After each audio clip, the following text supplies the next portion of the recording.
This episode is proudly supported by Music Notes. Best strategies for organizing your day. Basically, it makes you think about how long each task is going to take and then sets a time limit for that task for you to do.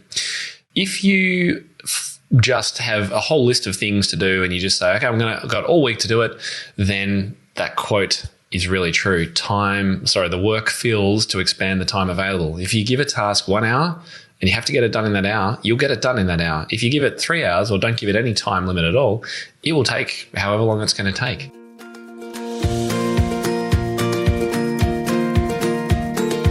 Hi everyone, I thought we'd have a look at the productive mindset. Now, I've kind of made this up. I'm not an expert in this area and I don't know if this is a real thing, but I think there are some certain features of people that are super productive that we might be able to tap into. And I do get asked a lot, how do you get so much done? Because people hear me weekly podcasts and we put out blog posts and there's social media going on and we're creating new courses and I'm speaking on a stage and then it goes on and on and on.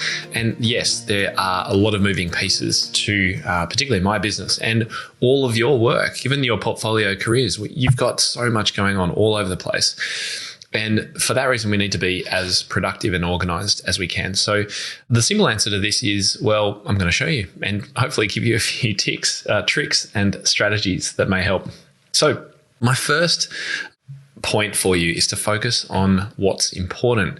And remember, that's different to what's might be urgent. You may have heard of the Eisenhower matrix. It's a productivity matrix of ranking all the things that you have to do. So creating a big brain dump of all the things you've got to do and ranking it on an axis of what's important and what's urgent. So you also have what's not important and not urgent, and you put them into quadrants. I've got a video on YouTube about it if you want to look it up.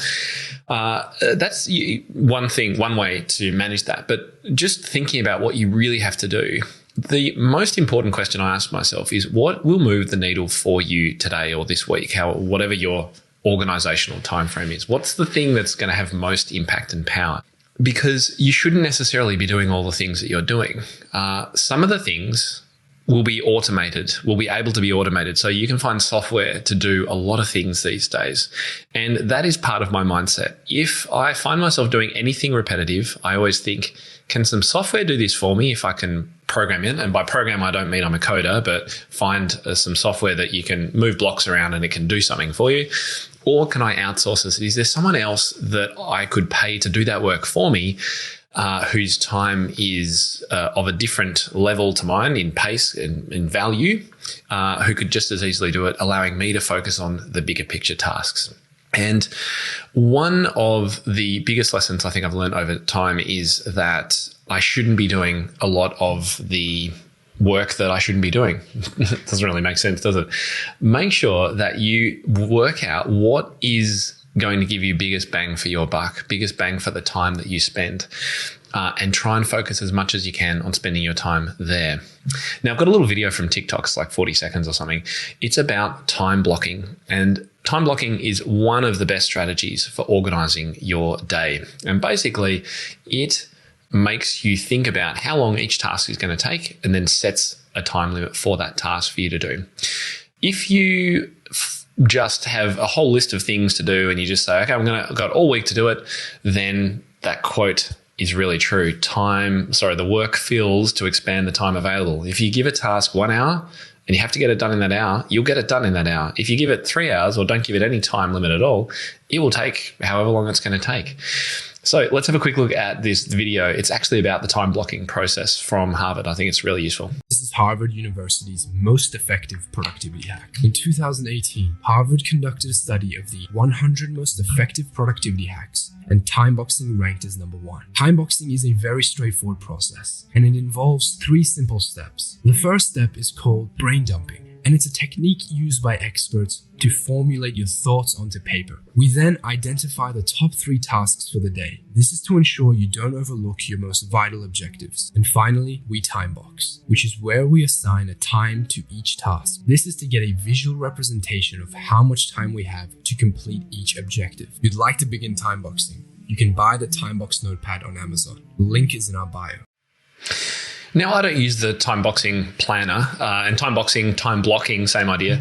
I just use Google Gmail. And in my calendar, I have it's all broken up into hours, and I split it up into half an hour if I need to. And each day, the day before or the start of the day, I'll try and block out, okay, what is most important that I've got to do today? All right, let's give it time, and make sure you also leave time for breaks. A coffee when you do the first task, give yourself a chance to walk around the block or go to a cafe or whatever it is. It's always nice to have little things. Little things that you can look forward to once you complete those things. So we've talked about time blocking. Batching tasks is great too. So when I record podcasts or video series like this, I batch them. I put them all together so I can get myself set up, get in the mindset of what I need to do, and then I'll churn out 1, 2, 3, 4 blog posts. Or actually, no, that's probably more than I would normally do. But 1, 2, 3 podcasts or whatever it is. Try and block things together and batch them if you can as well. And I always find that it's better to do critical or creative tasks first thing in the morning. So I tend to not check emails. I definitely don't get on social media until well after lunchtime for me. Now, I know some people are night owls and they love being night owls, but for most people, I would aim for the morning. Teachers and students everywhere deserve a sheet music experience that impresses, and that's precisely what you get from musicnotes.com, the largest online retailer of quality sheet music. It's all about the attention to detail with Music Notes. Because they're run by musicians for musicians, Music Notes holds every piece in their catalogue to the highest standards for the best experience from practice to performance. Music Notes has the perfect arrangement for every musician, and every purchase is available right away. No shipping, never out of print, and always in the right key. Simply print from the Music Notes website or use the free Music Notes apps to view your sheet music anywhere. And as an exclusive for our listeners, Music Notes are offering 25% off e-gift cards for a limited time. Visit musicnotes.com/topmusic to claim this exclusive offer. No code required. That's musicnotes.com/topmusic. All right, now let's just talk about health. These are actually, they're easy to read through, sometimes harder to enact, but simple things. I try and eat relatively healthily. That doesn't mean I don't eat bad things as well, but on the whole, I eat healthily. I drink a ton of water every day, always have a glass here, and I actually use my breaks to go and fill this up from the fridge with nice filtered water. Reduce caffeine and sugary drinks. Obviously, sugary drinks we know are really bad. Caffeine, though, also, if you can reduce the amount of caffeine, you'll reduce those kind of spikes you get where you get really excited and then you have a lull, and then you get productive, and then you get unproductive. I actually only have ever 1 coffee, maximum sometimes 2 per day, and only ever in the morning before lunchtime. Move around regularly. It's really easy as music teachers to be quite sedentary, so get up and move around. I often taught piano from a standing position or moving around the room, and allocate time for exercise. It is so important to get exercise, even if it's just walking, but preferably running or cycling or swimming, something that's going to elevate your heart rate, and try and do it as regularly as you can. Super simple to do. Turn off your notifications.